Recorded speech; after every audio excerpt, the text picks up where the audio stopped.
everyone. Welcome to the Reality Wind Down with Chase. And Cassidy. Where we break down... I'm going to redo that. With Chase. Because I forgot my name. I know. Hey, with Chase. He's going to be here soon. I forgot. Ready? Yeah, I'm ready. Hey everyone. Welcome to the Reality... Oh, God. I got it. Trust me. This third time's going to be great. I don't know if I'm laughing. Okay. This third time's going to be great. Hey everyone, welcome to the Reality Wind Down. I'm Chase. I'm Cassidy. And we're going to break down all the latest Bravo TV shows, biggest pop culture moments of the week, one glass of wine at a time. How was your weekend? It was good. Just kind of hung out with you. I know, I was like... We actually didn't see each other on Sunday, which is the first in a while. We didn't. So I just want to hear your how you interpret me hanging out with you. What kind of question is that? Did you forget English? I'm gonna pee. Like, what the... Oh my god, what does it mean? I don't know. Okay, I got this. My brain just shut off and I just went somewhere. There was no thought in that. You said, how do you interpret hanging out with me? And that's like probably my favorite thing you've ever said. I don't even know what to do. Okay. Alright, let's do this. It is a holiday week. It's Thanksgiving. It is a holiday week. So what are you thankful for? I'm thankful for my family, you know, my friends. I'm thankful for you.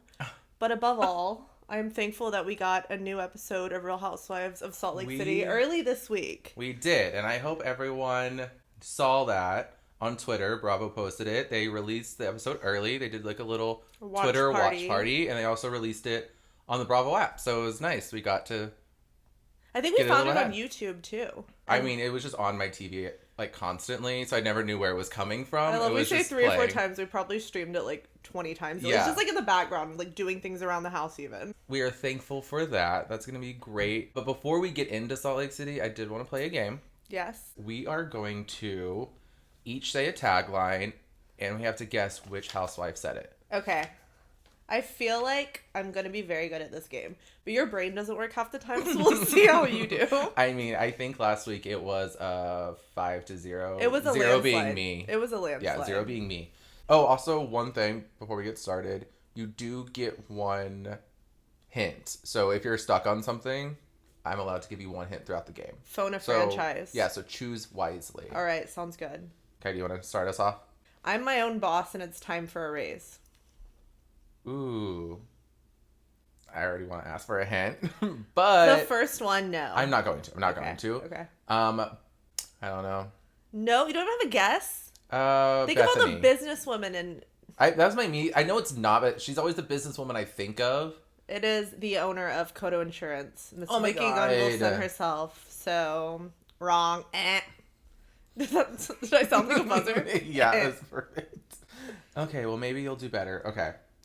Planes and yachts are nice, but my happiness starts at home. Miss Kyle Richards. Yes, ma'am. Bing. Oh my god. Okay. Point to my me. god. Okay. I never carry a grudge. It won't match my shoes.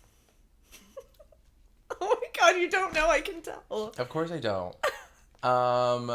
Is it Lisa Vanderpump? No, she holds all grudges. What am I talking about? You love her. Stephanie Holman. Oh my god. Of Dallas. Right, whenever you say it, I can like hear her in her voice. I never carry a grudge. It won't match my shoes. Maybe I should have done it that way. Maybe you would have gotten Yeah, it. I would have actually. So you know Sorry, what? Those my can fault. be the hints that you just give me automatically. Just so do it I in suck the at games voice. so bad. Guys, my brain doesn't work. It shuts off when I get into pressure. Tell. Okay. Every girl has skeletons in her closets. Mine are next to my Birkins. I know this one. Because you're reading it. Of course This one you actually do. is like, okay. It's... Oh, wait. Say it one more time. Every girl has skeletons in her closet. Mine are next to my Birkins. Carrie Duber Dallas. Yeah. Another point to me. Bing. Oh, do I go now? Yeah. Oh, sorry. I was too busy hyping myself up. My faith is strong, and my ass isn't bad either. Is this Phaedra Parks? No, you're so off. Just because of Donkey Booty. No, Tamra Judge. Oh my... I can't believe how off you are. I thought you would have at least... I thought you would have 2 of these at least. Oh, you were wrong there. That was my first mistake. I don't know why I do this to myself. Okay, my turn. Age is just a number, but these cheekbones are timeless. Cynthia Bailey, Atlanta. Oh my god. This makes me so sad. Guys, I promise I do watch Housewives. I promise. I think I'm looking for a new co-host. Apply at Reality Wine Down on Instagram. If you get more taglines than me, you get to be the new host. If you can just get one tagline, you can be the host. Hey, we're not done yet. Okay, I have faith in you for this one. Okay. Or do I? No. Throw this spring chicken into the cougar's den and let the games begin. Is it... Okay, hint. What franchise? Like, that's... I'm asking. I mean, I feel like you needed to call in a hint. Yeah. It's Potomac. Potomac. Oh, girl. Oh my god. Will you read it to me one time?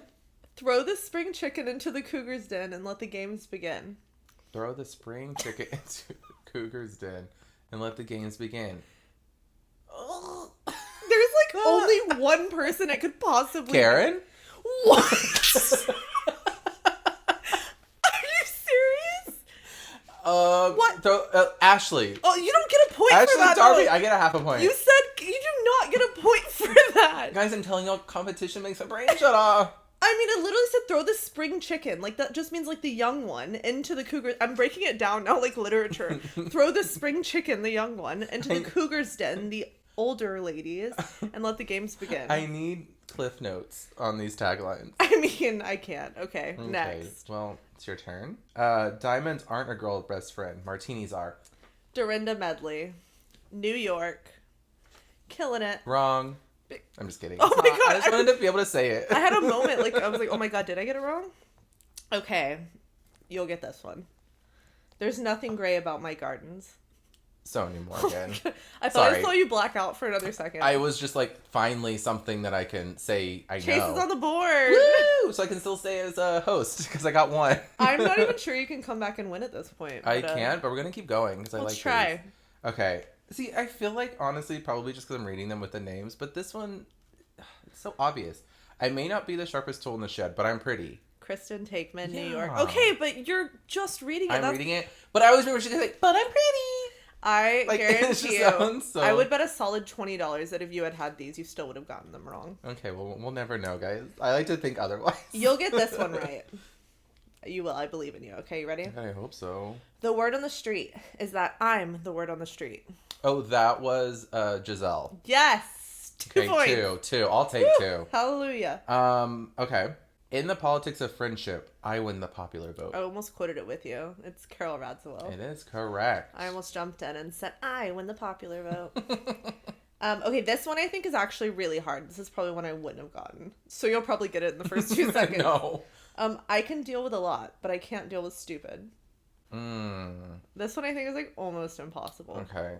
Can I get a hint on it then? I know I already had a hint, but I'm doing so bad, I might as well get a hint. Can we roll the tapes back and hear the part where you said you can get a hint on one, and you tried to take it on the first question? Okay, I'll give you a hint. Okay. It is a short-lived franchise. So is it DC or Miami? Those are the only two choices. I know. But I'm not. I don't know. Tell you I which honestly, one. I haven't watched Miami in so long. Another hint: she has reappeared on another Bravo show. Oh, is it Lisa Black or yeah, Leah Black. Leah Black. Okay. That was okay. good. That's hard because that's like I thought it was been really off for hard. a while. Yeah, but I gave you that hint, and you thought about Jeff Lewis, and you thought about yes, because she's been on Jeff Lewis like so many times. Yeah. So it was actually that was a good hint. Only God can judge me, but he seems quite impressed. that is Miss Phaedra Parks Esquire. Okay. Well, you know what? Did I get all of them right? Or did I get one wrong? No, I got all of them right. No, you got all of them right. But I love that you tried to shade me right there and say I got one wrong. I was just hoping. Actually, you do have one more. Oh, okay. So there's a chance. Well, you only have one more, which has probably worked out for the best. If you can't take my sparkles, stay off my rainbow. Ooh, that's Lydia from OC. Yes, correct. I just know that because it was just so random. Because she was the sparkle rainbow queen. Yeah, exactly. Because she's the only person that would have a tagline like Didn't that. her mom like go around blowing glitter on people, or was that her? It was fairy dust. Fairy dust. Okay, Yes, her apologize. mom was fairy dust people. Okay, last one. You're gonna be. I don't even know how many there is on this page, but all of them for all of them. That's so much pressure. I think you're gonna get it. Okay. I believe in an access. I can't. I'm sorry. I think you mean I believe in an excess of everything except moderation, and that is Dorit. Dorit Kemsley. Wow, that was a way to end it. Honestly, I mean, Yeah. I don't think there could be a better ending for you. So, should we go to the scoreboards really quick? I think we should go to the scoreboards if you're willing to go to the scoreboards. You gotta... I will, just because, I have to commend you. You got a perfect 8 out of 8. And I think I get bonus points for jumping in with the Dorit at the end and finishing the tagline. I'll give you a 10 out of 8. Just because... 10 out of 8. No, it's better because it's over the amount. Okay. Right? I'll take my 100. I give you 110%. I was going to say, I think that's like 120%, but math's well, neither you one keep of our... going No, up. I don't think that's right either. I don't think that... We should stick with housewife taglines, not attempting to do math. So, that was fun, though. Wait, what was my score? I think you got 3.5. If we give you the half point with Leah. I'll take the half point. All right. 8 to 3.5. So that makes me victorious 2 weeks in a row. Okay, well, you know what, guys? One day I'll come back. It's for the best because I don't lose well, so... And she'd be flipping this rosé bottle right off the table. I would be pulling a Teresa. This isn't even my game. Oh, wait, no. Shannon Fedor with the plate. This isn't even my game. Throw it away. It needed to be thrown away because we're past that. Okay. And we are going to move on to Salt Lake. Ooh, are you ready to dive in? So we are going to go there now. All right, let's do it. I feel like Salt Lake, they like to kick off the episodes with, like, kind of checking in on every housewife. Like, it starts off with Lisa driving in the car, and it's kind of the funny line that we kept seeing in a lot of the commercials. Whenever she says, what are the 10 commandments? And her son says, thou shalt be good, thou shalt not look at porn, which is, it was, like, really funny, I feel like. She's like, I just want you to give me one. And he's like, thou shalt not look at porn. She's like, you're right. Yeah, she was like, okay. Like, it was funny. Then we see Whitney going into the antique store and, like, looking at a place she wants to have a party. Yeah. Heather's at her house. And it kind of goes into more of her, and she's talking about how she's throwing the baby shower, and she gets all these, like, 5 little Range Rovers. I just kind of love that because she was like, I am throwing this baby shower for her 5 employees that are pregnant all at the same time. I don't want them to focus on being perfect. I want them to focus on love. And then she's like, here are 5 baby Range Rovers. Here are 5 baby Range Rovers. And I was like, that's not trying to be perfect at all. It is funny that she does that. And it's so weird that all 5 of them are her employees. They're all first-time moms, and they're all having boys. Oh, I didn't she pick said that they're up. all having boys for the first time. So they're planning the party right now at Heather's house, I believe. Yeah.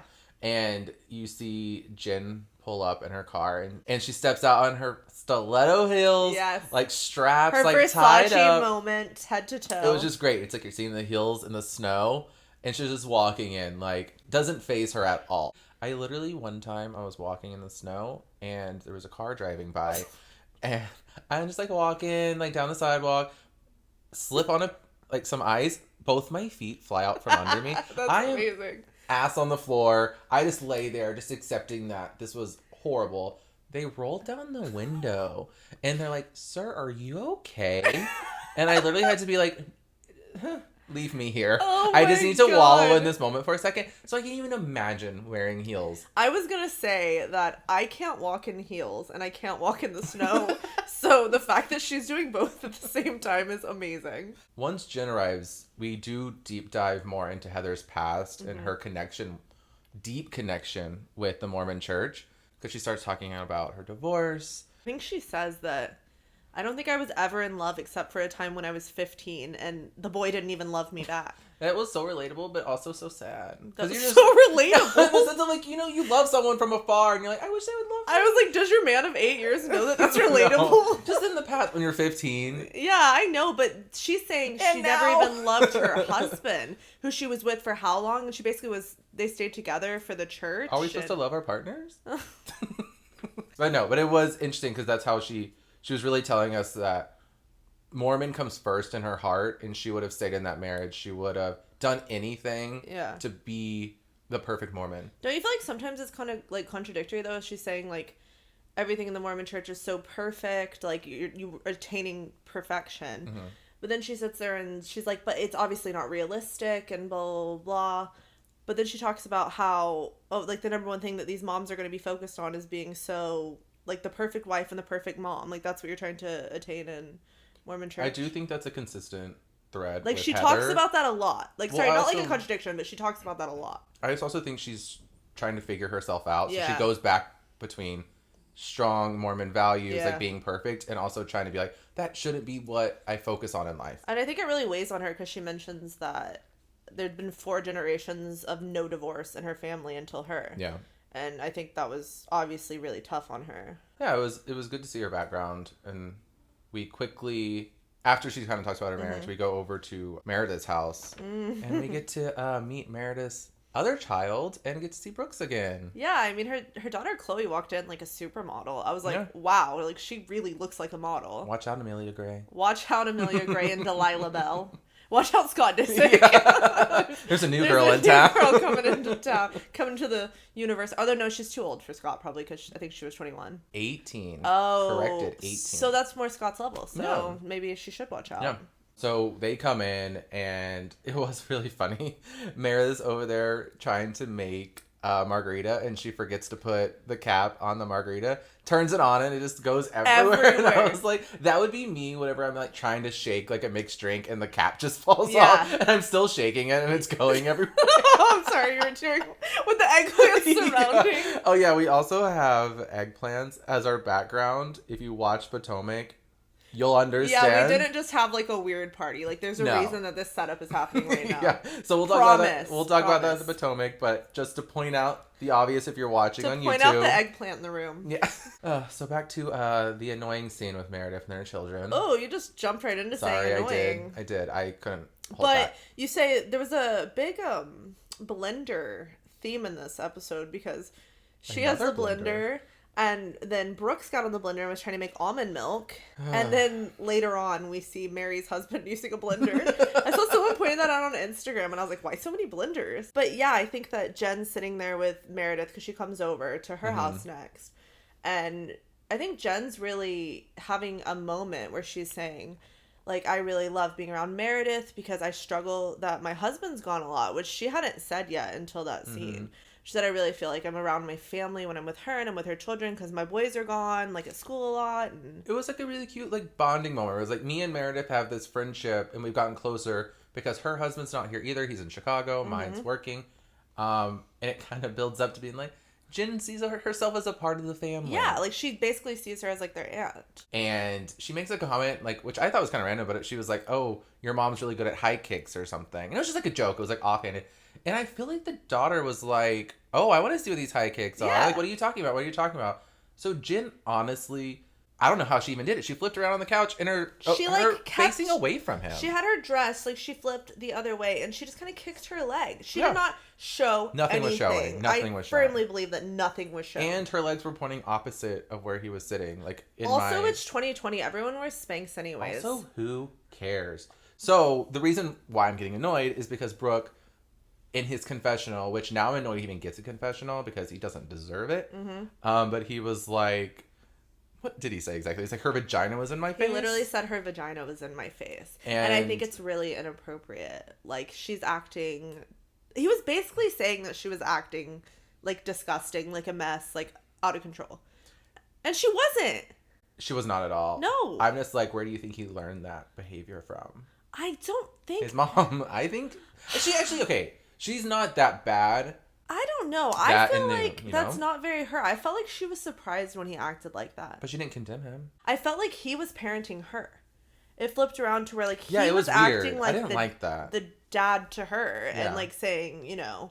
It could make sense because his dad's not there. He thinks he's the man of the house. Not excusing him, by the way. They actually leave after that and go to Best Buy, whatever. And Jen's like, to Best Buy. They literally said, I'm going to Best Buy. I was like, okay, haven't you ever heard of, like, the internet? You can't remember a single housewife tagline, but you can remember that they ended that scene and went to Best Buy. Nice. I'm good for something, and it's not trivia. Good for a lot of things, but it's clearly it's not taglines today, that's for sure. Not taglines. So they go to Best Buy, and he's dissing her in the confessional. I hate it. Yeah. And we go on to Lisa. Yeah, she goes driving. She's taking her son driving. Which, by the way, her 15-year-old son looks like he's, like, 7. He does. He looks so young. And he's driving that black Range Rover, and I'm like, I'm so jealous. Maybe we're just getting old when I feel like they're looking super young. Or did he look super young? No, he looked super young. Okay. But I loved it whenever she pulled over.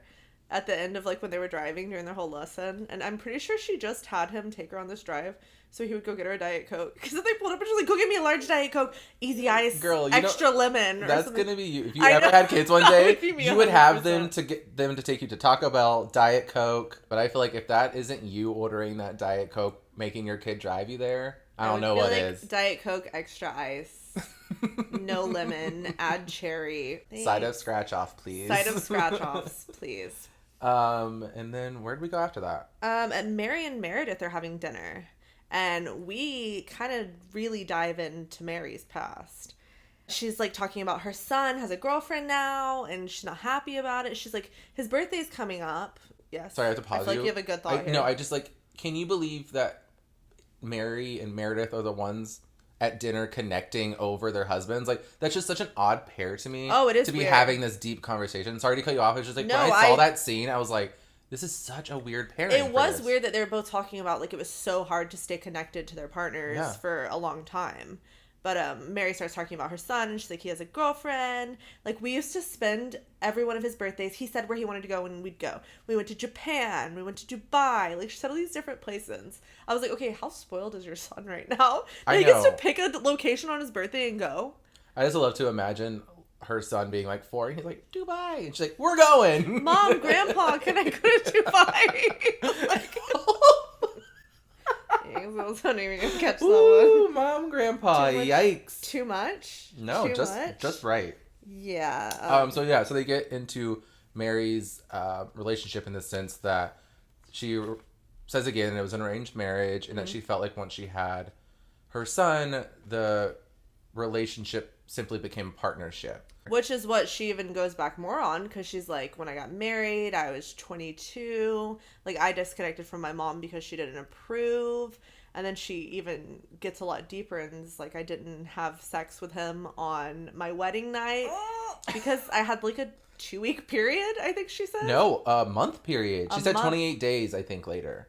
I mean, that she finally had to be like, okay, I have to admit this is not real. loving that excuse, but I she told him that story on the wedding day and she's sticking to it. Yeah, it's just a wild... She's just really opening up, and I'm not surprised by that, but again, I'm surprised it's to Meredith. Well, it is weird. She's really opening up about it. We're getting, like, all the little details. She's, like I said, she's talking about her mom, and her mom apparently really wanted the church. Yeah, she did. And she couldn't get it because the grandma left it in the will that if she married him, she could get it, which is honestly insane. Wow, this guy is a hot commodity. He is, I wouldn't say he's a hot commodity. He is a commodity, I guess. But Mary invites Meredith to church. She's like, I want you to come see the church. You know, she talks about it all the time. I want you to come see the church. Whitney and her dad are going to be there. And she accepts the invitation. Yeah. And then we go to my favorite scene of the entire show. The scene with the second blender making almond milk. Yeah. Your favorite, Brooke. It was fun for a second to like him, you know, everyone People, was... were starting Instagram accounts, like, Brooks Mark Stan. And, we were like, oh, he's funny. He's definitely going to be a moment. Like, we were down to, get on board the Brooks Marks train. And I want to support a gay on TV. I want him to be popular. We need him. We need more gays on TV. Yeah. But this scene was not it, I have to say. Not it for him. He's making his almond milk smoothie. Mm-hmm. And he's talking to his mom. And he's kind of just like, I just want to let you know how uncomfortable I was with Jen. It's the word uncomfortable. Uncomfortable. And his face. It was more his face and his attitude as well. Yeah, and also, uncomfortable is such, a...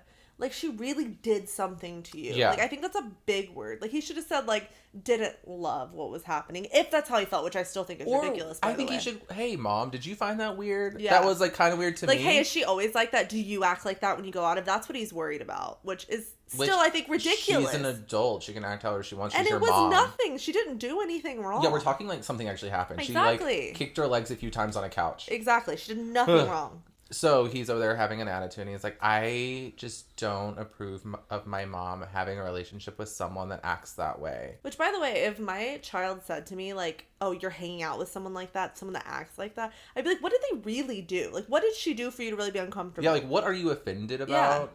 He was just talking so down about her, making her sound like a bad person because she kicked her legs up. How hurt Jen was by this conversation. If she like really viewed them, because she says like they're basically like my kids, like I love them so much, I've been around them for such a long time. I can't imagine how like I would have been so hurt sitting there and watching that conversation if it was people I viewed as like my children. Yeah, and that prompts Meredith to text Jen and be like, hey, you know, instead of doing this sleepover after the party, I'm just gonna stay home. Like I'm gonna hang out with my kids.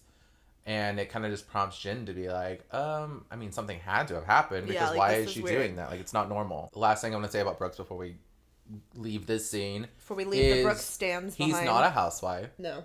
He is allowed to be on the show because he's a son.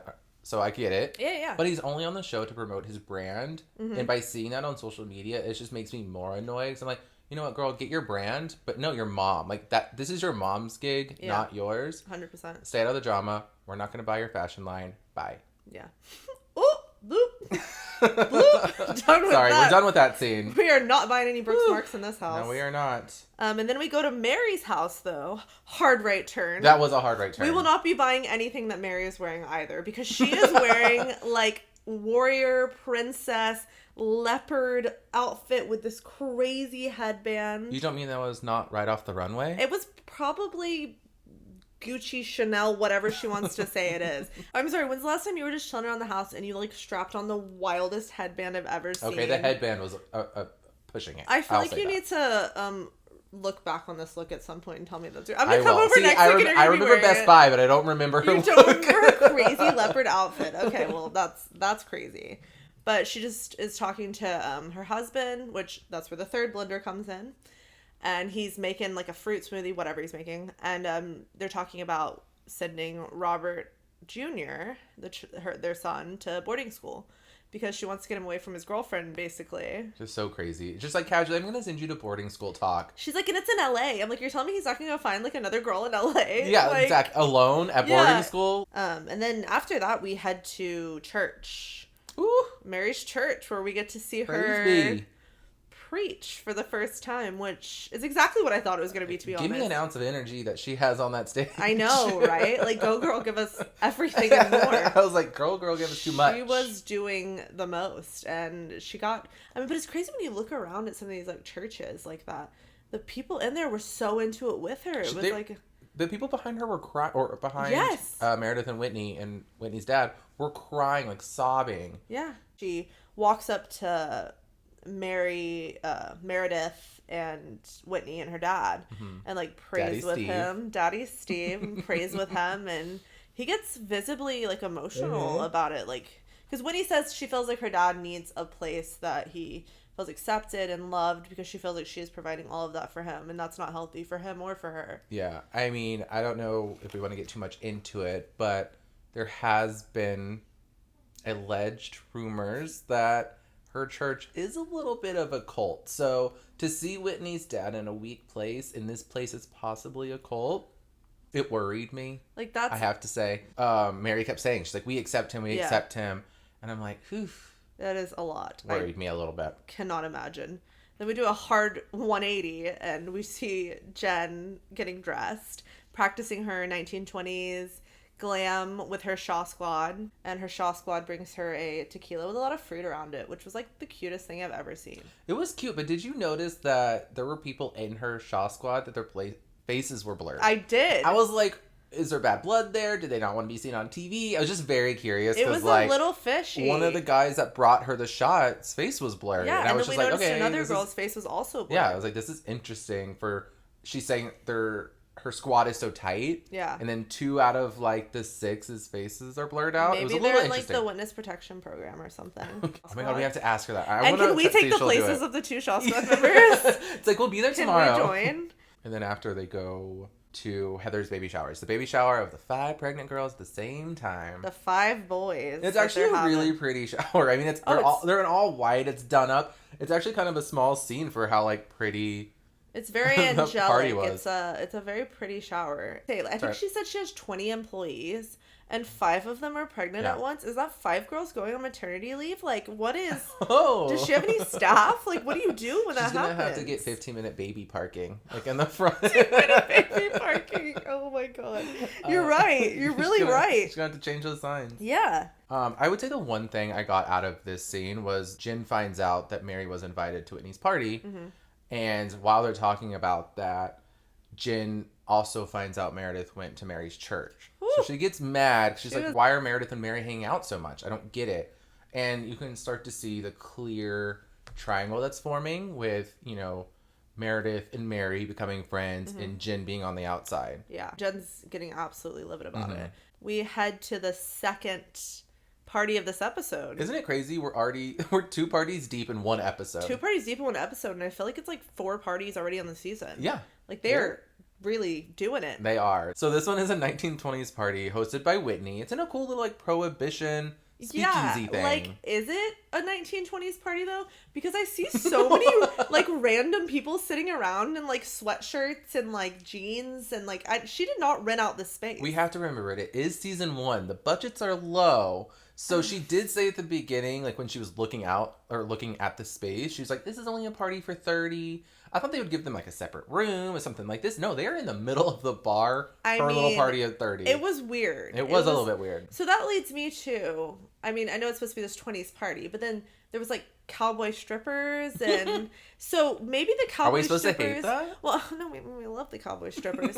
But were they part of the party she was throwing? I don't think so. I think that's what they do regularly at that bar. That's why she picked it then, because we know Whitney loves a stripper pole, so it makes sense. And honestly, when Whitney walked into that party, she was fun. She's like walking around her character. She was like walking around doing like a weird like Southern belle voice. I was like, it's the 20s, not. But I loved it because it was like, it just shows that she kind of has like a fun spirit to her. She wants to have a good time. She's walking around to everybody. Whitney stan. I loved the way. I'm trying to sell Cassidy. I don't need to sell like her. No, I know. I don't need to, but I want to. Like, I'm like, this is.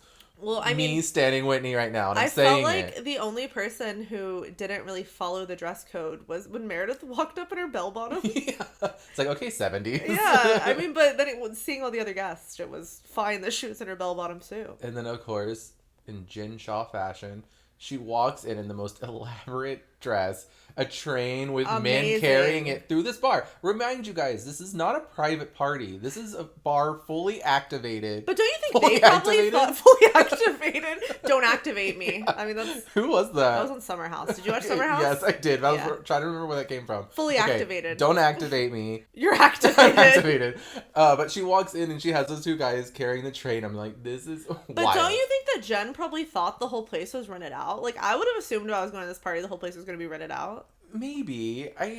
Probably, yes. Yeah, like, but I just think of it because I'm like, season 1 money. Season 1 money. They don't have the levels yet to rent out a bar. True. That's when Lisa says the line that we've heard a few times in the trailers, too. I was bringing the decadence and they were bringing the depression, which I thought was like really funny. I was like, it is funny. I love a play on words. But don't forget, when Jen walks in, the first thing she sees is Mary and Meredith together. It really was a slap in the face. She walked in and was like, are you kidding me? So that sets her off. Yeah.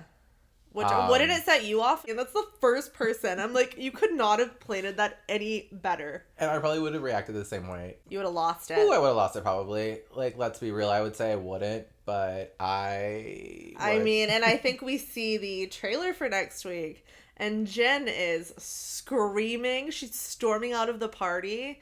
Like, it's going to be a really good episode. It is going to be good. And it shows that clear divide that's forming. Yeah. Meredith, Mary against Jen, or Jen against them. I'm excited. We're seeing that even maybe the slower episodes still have so much good stuff in it. 100%. I mean, I learned I hated Brooks. So, I mean, I did learn something. We did learn that. We did learn that. If you watched Potomac this week, you will know immediately what our background is. Eggplant. I have never seen so many eggplant emojis in my life. That's a clue for the people listening. It is eggplant all over our background. And it ties perfectly into Potomac, honestly. It's exactly what it ties into. So we start Potomac at the pool. All together, they have their private seats. It's on the cliff. And the beautiful pool that they keep saying is too freezing. Exactly. But it looks stunning. Yeah. I mean, from a viewer standpoint, I'd be like, I would go to that pool. I would freeze my toes off. Absolutely. I thought it was really funny. It cut to Karen was standing there, like, leaning over, having her, like, Titanic moment, and it was a lot. Like, she was, like, Ashley was trying to sing the Titanic song, and Karen was leaning over, but the whole time this is happening, Giselle's just stirring the pot, talking to Candace, and she's like, how are you feeling about Karen? Do you feel like Karen is being two-sided? Is she not being a good friend to you? And then it cuts back to Karen and singing the Titanic song, like, Ling. Like, it really was funny to me. I love that. Honestly, when is Giselle not stirring the pot? I know. That's, like, kind of her only role in the show. You're no Lisa Vanderpump, where you can actually manipulate things. Did I just accuse Lisa of being a manipulator? Did you just accuse her of being a sniper from the side? I did, but the thing is, I liked it because she was good at it. Giselle... Not that she's bad, I just think she does it too much, where it's just obvious. It's like, oh, Giselle stirring the pot again. It's not fun anymore. She kind of, like, slaps you in the face with her pot stirring, though. It's like you say, it's never a calculated thing. I think it just pops into her brain at that time, and then she jumps right on it. I just don't want to look at her clothes anymore. Is that mean?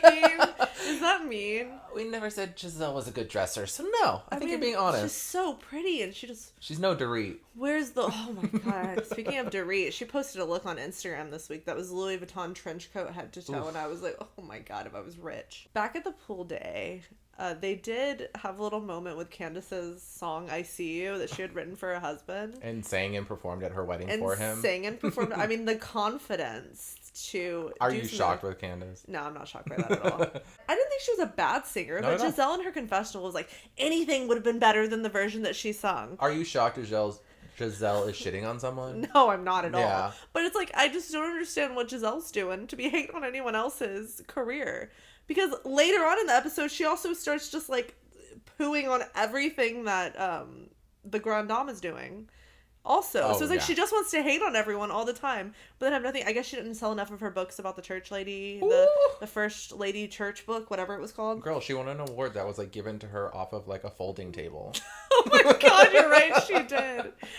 Did you know that we had 2 doctors on Potomac? Because Wendy's a doctor, right? Did you know we have another doctor? Wendy, yeah. WebMD. Miss Giselle, she was hating on Karen again because Karen had said she had an ulcer, that's why she wasn't drinking, and she decides to have a glass of champagne at dinner. I mean, you have to coat it with milk first. Oh my god. Milk or tea, that's all she ever drinks. But she was like, we know that you weren't drinking because you got too drunk and acted like a fool last time. Which is so, like, uncool. I hate when people call people out for, like, a prior thing they did while drinking. Because she wasn't doing anything bad, you know? Yeah. But she's sitting there saying, fraud, ulcer. Like, you never had an ulcer in her interview. It's just going in on Karen yet again. Miss Dr. Giselle WebMD Bryant says that if you had an ulcer and drank a glass of champagne, you would die. Which, by the way, sounds like when I Google things and I diagnose myself all the time. Yeah. I'm like, oh my god, I have like a twitch in my eye, definitely death. Like, anything. Like, I'm on bed rest today. Yeah, I ran into this door and got a bruise on my arm, definitely gonna die tonight. Like, that's totally how I am too. But it was funny that she was saying that because it's so... I mean, it's dramatic. Ridiculous. I give Giselle her first point where she's like, I think Karen's not drinking because she may be embarrassed. She didn't do anything wrong when she drank last time, but I think... She doesn't want to put herself in that situation again. Yeah, I don't think she wanted to. She was very drunk. Hilarious. I loved it. She drank a bottle of Fireball. Literally a bottle of Fireball. Like, that's insane. Amazing. I mean, I love it. Insane in the best way possible. I mean, yeah. The next day is the last day in Portugal. Last day. They go biking. They get in a little cute motorcycle sidecar situation. Those were so cute. And, like, the view, because they were going down, like, the side of, like, cliffs and stuff. Mm-hmm. Scary, but amazing. Oh, it looked incredible. Yeah, I mean, better than tobogganing in last episode. Oh. Like, I would take a motorbike over a toboggan any day. Better than tobogganing in Portland, which I did. Did you re-look at it? I rewatched the episode and I saw it. I was like, oh, that's hilarious. I'm happy you saw it. I did. They went to get fresh poncha, though. They took their little side carts to get it, which, by the way, was, like, a little bit of fruit, a little bit more fruit, rum. I love the way they put that on the screen, like the ingredients. And did you see how much they did not like it? They loved poncha the entire time. Yeah, because this girl made it like... And I'm like, that's the way I would want it. Like, I don't want to try poncha unless I'm getting it from that girl. After they take their shots of poncha, they do go sit down and hang out a little bit. And this is when Robin decided to, subtly drop that, you know what, my hat line is now live. It's on the internet. By the way, the embellished logo. It's just, you can't... It looks like she did it on clip art. Like, no shade. All the shade. It looks like she made it on clip art. Honestly, think clip art would have been better. Ooh. Okay, well, the reason I'm being so shady is because they're in a group. Everyone is able to, at that point, Candace pulls up the fashion line. Fashion line, oh my god, hat You line. called it a I'm so sorry, it fashion was not a line. fashion line. I take that back. Cancel the records. Hat line. He said it. Hat line. Candace pulls it up on her phone. She's like, oh my god, we're all on here. This is amazing. This is amazing. And I don't remember who brings it up, but they're like, oh, Karen, I don't see you on the website. Mm-hmm. Robin brings it up knowing that's where they were going to go with it. Do you feel like Robin's like fishing for a storyline here, like trying to start drama with like one of, because everyone, not everyone I'm sure, but a lot of people love Karen, like I know we do. Mm-hmm. I feel like she's trying to almost pick something with kind of one of the big fish on the show to stay relevant. The thing is, we've had Robin's storyline of getting married to Juan for the past seasons. Yeah, so being divorced, being split, being together, not getting played by ballers, getting back together. Not getting played by ballers. That's what she says. Exactly. So she's grasping at straws. Yeah.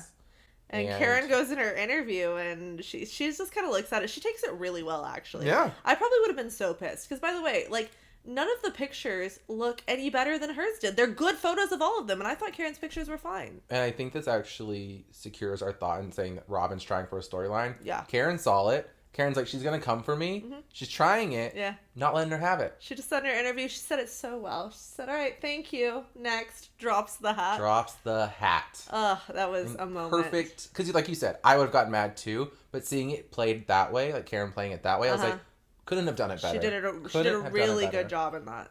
After Robin decides to drop that on them, they go back to the hotel for lunch. And in Karen fashion, she decides to let everyone know about her wig line. She did.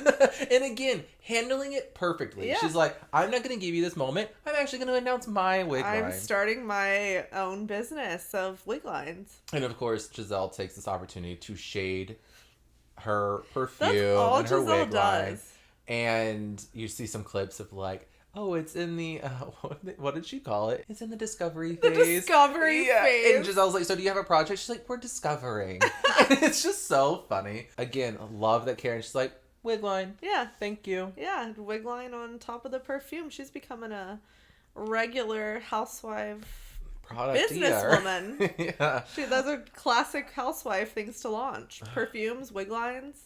I mean, your favorite fashion brand, Embellished. Is what you're getting for your birthday this year? Wait. Hopefully I can An model. embellished hat. You're always looking for new hats. Oh my god, you're going to get an embellished hat. I have asked for hats and I would say yes to it. You're getting one for your birthday. I just wanted to make the gift that says thank you next. That would actually be really good. I don't know if you caught this, but this is a moment where Karen is they're talking about the wig launch. So after she announces the wig, she's saying that when they get back to Potomac, they're going to do a little wig launch. And they ask, like, oh, so is Monique going to be invited? Karen says no. She does say no. She says no. She so says you caught no that. pretty quickly, too. She says no, she absolutely will not because I know you ladies don't feel comfortable, and it's not comfortable to put her in that situation either. So yeah, so we just need to keep that in mind. We do need to keep that in mind to reference back to. Yes. So after that, they go to the jankiest dominatrix party. I mean, we needed Miss Candy Burris to come in. I know. Because it was...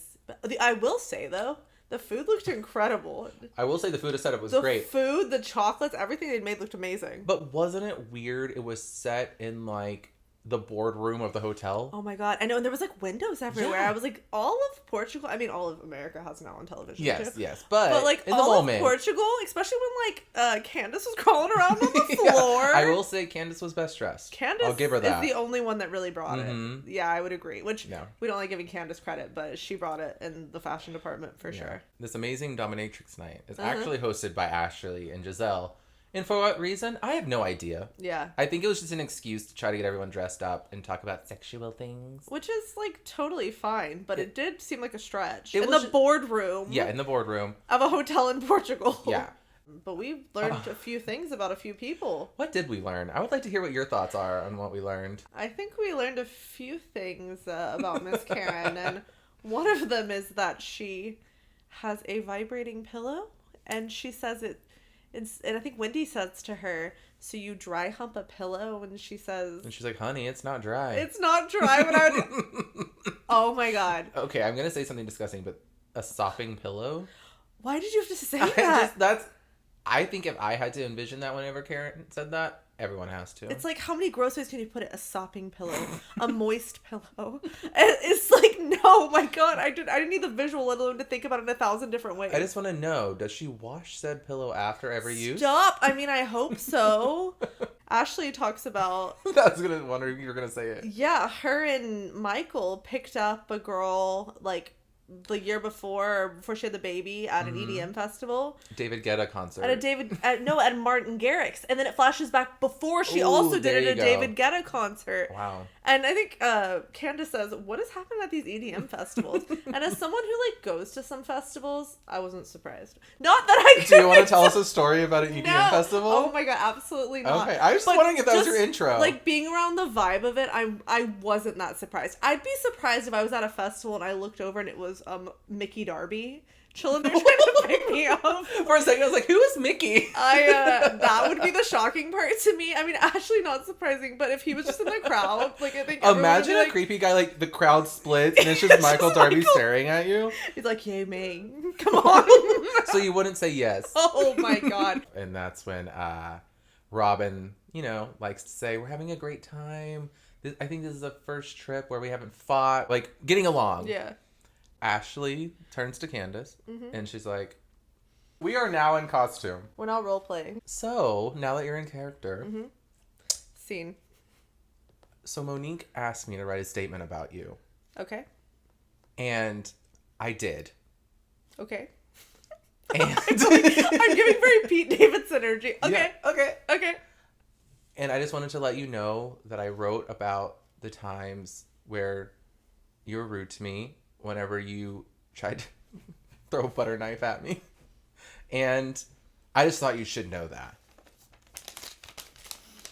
I would never do that to you. Always gonna have to have your folded napkin. Always have to have a folded napkin when she's around. Well, me and Monique are good friends. I'm gonna take up for her. I don't want her to go to jail. I don't want her to get the maximum penalty. So I wrote that statement. And do you know how that's going to affect me? Like, that's going to affect me. That's going to affect my case. It's not going to affect you. I wrote Post-it notes everywhere. I am emotionally scarred. I was physically attacked.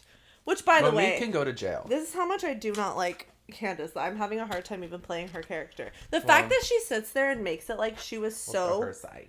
Physically attacked and she wakes up every day scared of this. She was not randomly attacked. And I'm not saying physical violence is ever okay or ever the answer, but she was in a heated argument, a confrontation, starting in on Monique, and she's been telling her to drag her for seasons.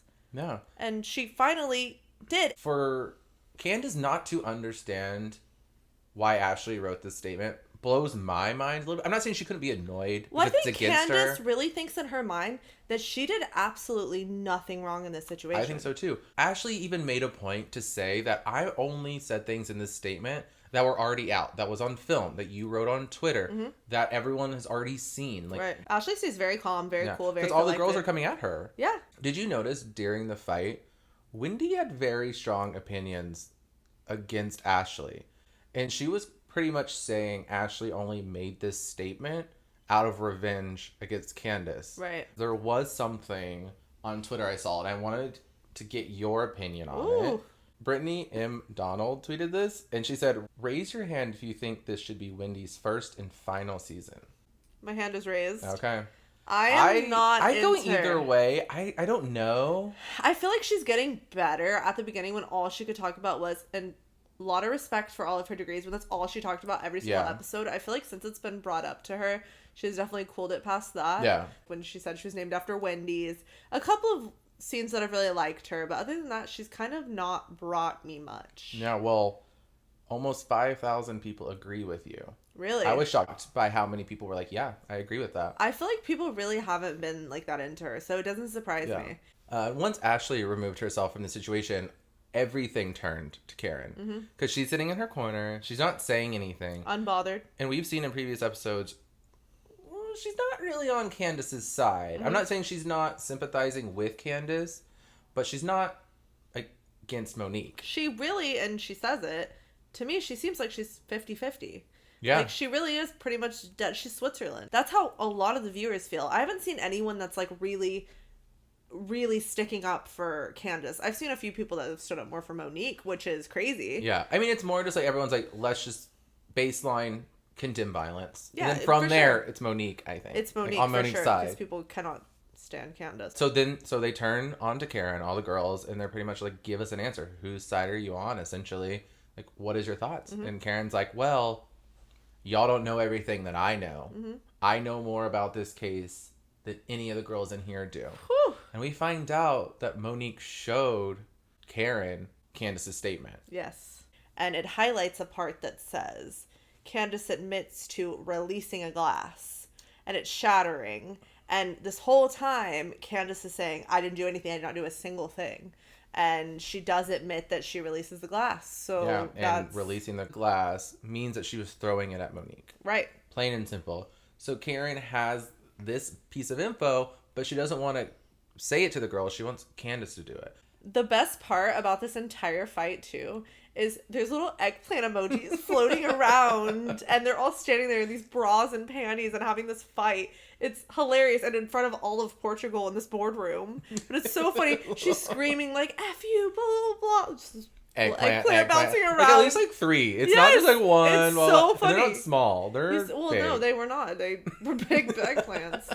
They were talking about the size of the dildos. They were big eggplants. So, yeah. Dildos. Dildos. That's what I I call love them. that. That's so great. But yeah, it was funny to see this serious fight about, the possibility of people going to jail and there's just dildos, eggplants everywhere. Dildo eggplants laying around. It was good. And at that point, we get a little glimpse into the next episode. Which looks insane. Insane. Because and who shows up at this wig launch party? I was going to say, remember when Karen said no to Monique coming to this wig party? She said she wasn't invited, full stop. Yeah. And we see Monique walk in. Whew. And it looks like a good scene. I'm very excited. I think we really learn whose side Karen's on at that party. I think so too. So you want to get into a little Southern charm? Let's a little head, dee. Let's head down south. Although I don't know if I want to head down south because we're really diving into the pandemic. We start off with the Colonel, the KFC man. the South Carolina governor. Yeah. Announcing some stuff about COVID. We are now in COVID times of Bravo. We're in it. Yeah. OC's getting there.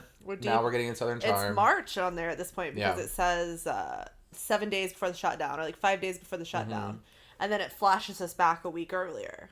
And we see Whitney is at his house. And Craig comes over and is like, oh, you want to come play video games? Can I come inside? And he chunks him toilet paper. He's like, no, get out of here. You're not coming near me.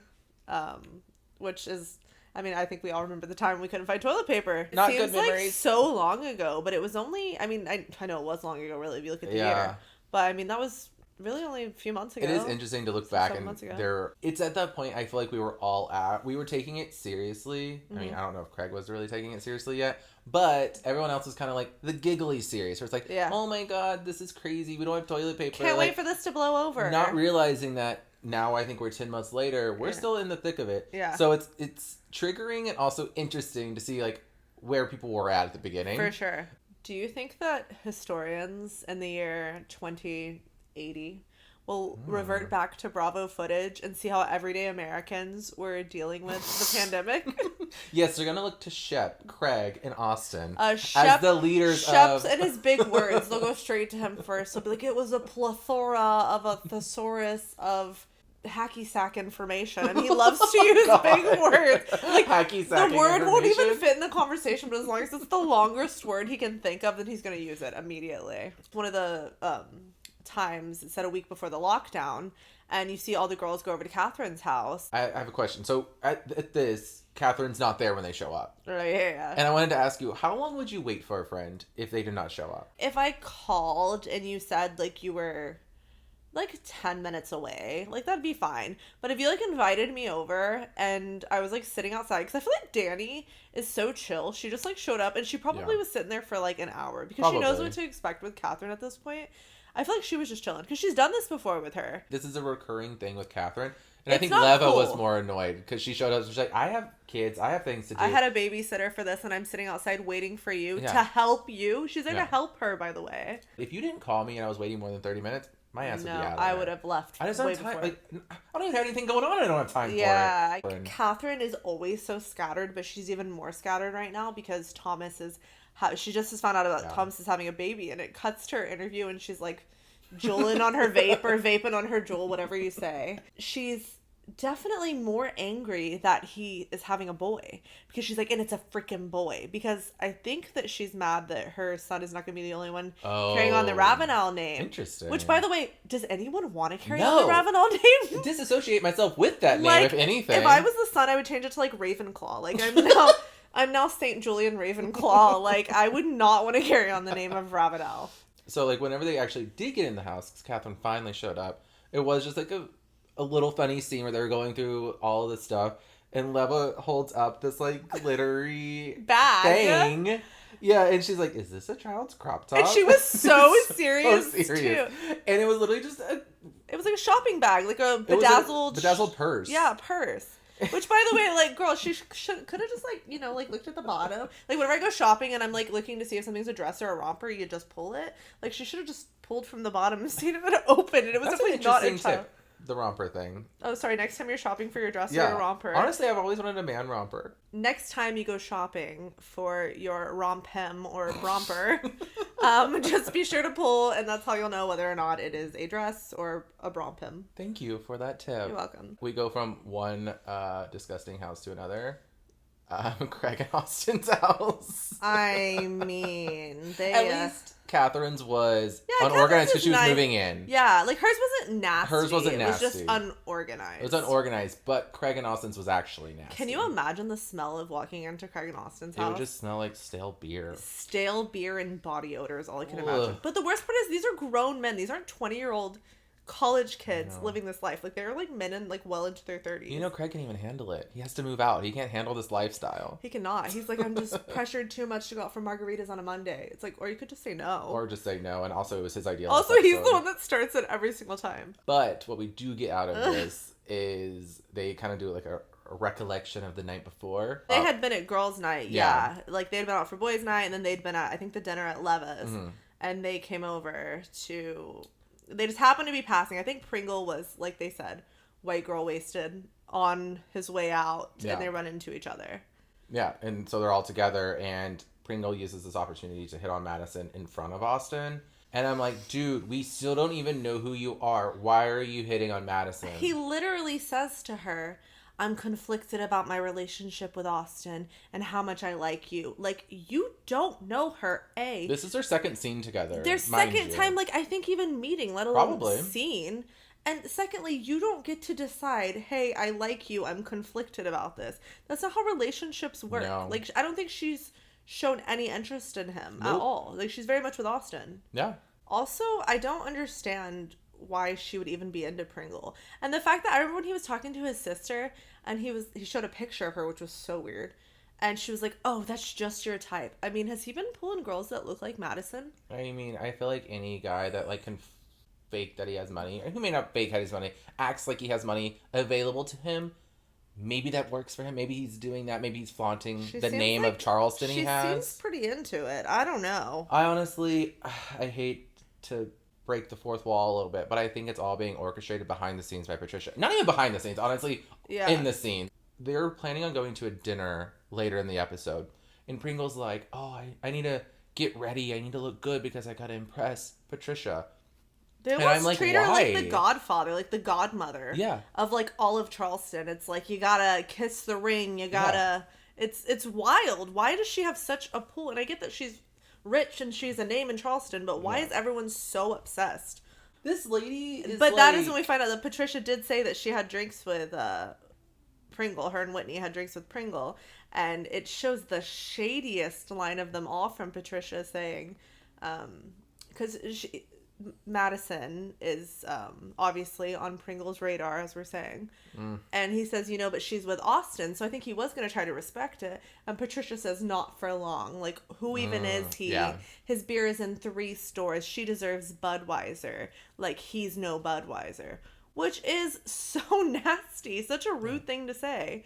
But it perpetuates the way Pringle acts. She's playing the Vanderpump of Vanderpump Rules. She's like pulling all the puppet strings. Yeah, and it makes sense because she's the producer of the show. Her and Whitney are. Did you know that? No, what? Yeah. So she's angling herself as that. So she's, know that pulling the strings. I think I knew that Whitney was. But think if you look back, like all of the stuff that's being orchestrated, and a lot of times the thread is Patricia. You're right. I mean, I remember Catherine was trying to impress her for so long, and she was trying to get on her good side, and now... And remember Cam always was kissing the ring? Cam was always kissing the ring. It makes sense. You're right. Yeah, and they have those boys' nights where they all come and drink whiskey with Patricia, and it's like, why would you do that? I'm sorry, I get that's like, they say it's a Southern thing, whatever. No.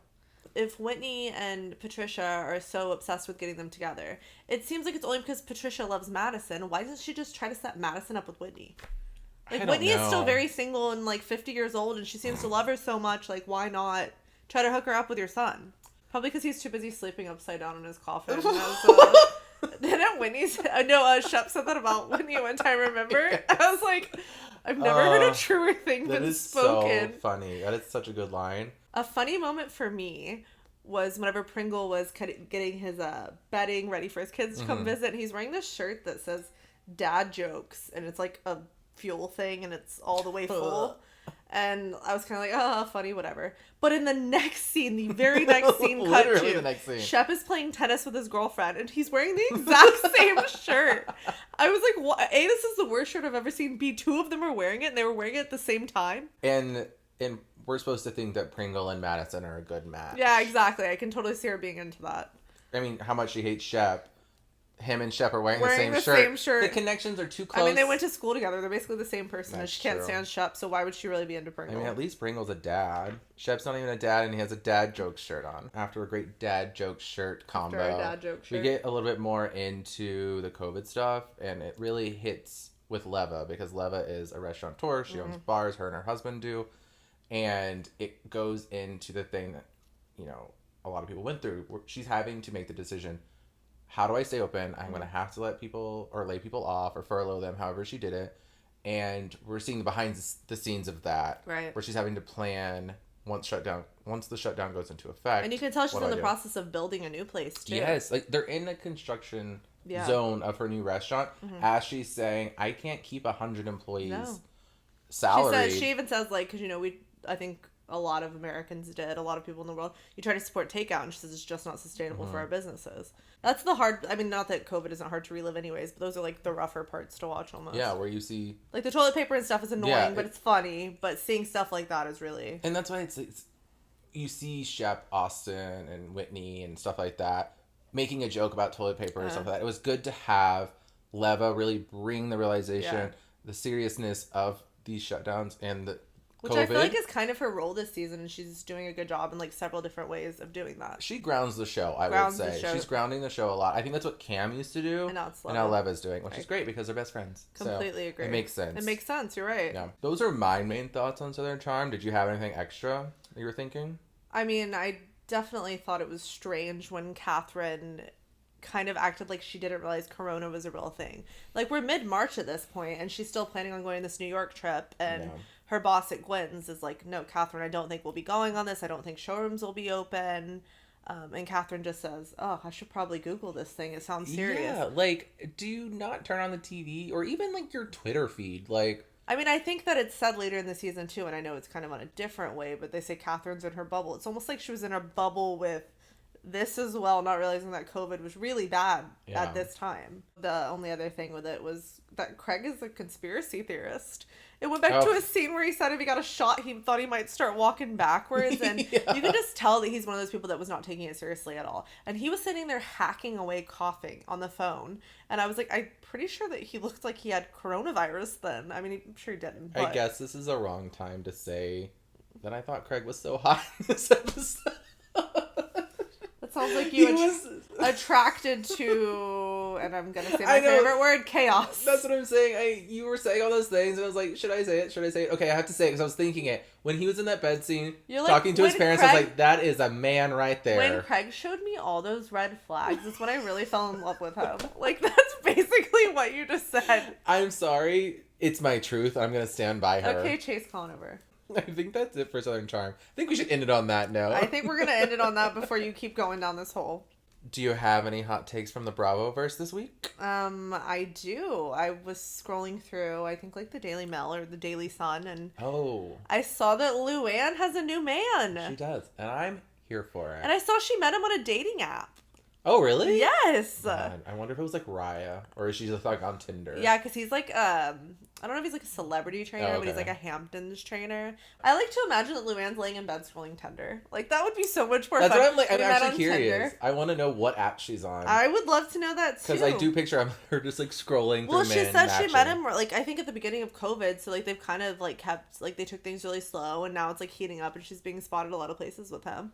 I didn't picture Luann with a blonde though. I didn't either. I was very surprised. Me too. But he's hot. Do you have a hot take for us? I do. As we know, Atlanta Housewives are coming back December 6th. Things are heating up behind the scenes there. So I was scrolling through Twitter and I saw that reportedly Tanya has quit filming. She refuses to film. She's done. Why? Strippergate. Oh. So they allegedly, there's like rumors that one or more of the Atlanta Housewives hooked up with a stripper on a bachelorette weekend for Cynthia's wedding, her bachelorette. Wasn't it allegedly Portia? It was allegedly Portia. And then Portia ended up in the hospital. I mean, what did this man do? I mean, she's in the hospital and Tanya quit the show. I mean, who is this man? Man, can we meet him? I know, like, can I see him? I mean, you can. I have it on my phone. I mean, he's hot. I mean, those abs. Those are great. Everything. But yeah, so that's the tea I got. Because Tanya rumored Did Tanya get married to Paul ever? I don't think she ever got married. I love that I can specifically remember that his name was Paul. I would have never known that if it wasn't for when Nene said, I don't give a F about Paul, because she kept being like, why are you so concerned about Paul? Why are you so concerned about Paul? And Nene let her know real quick that she did not care at all about Paul. Before we go, I thought I would give you 3 redemptions on the tagline game from earlier. This just puts a lot of pressure on me to actually try to get one out of these 3 right. No, the pressure is to get all of them. Oh, God, you need a redemption. Pressure. We need 3 for 3. Oh, okay. Are you ready? Okay. No. Okay. You never know how strong you are until it's the only choice you have. That's like depressing. No. No, you don't have a Can I have a hint on each one? No! Just on each one. That is easy, ma'am. Okay. Say it one more time. You never know how strong you are until it's the only choice you have.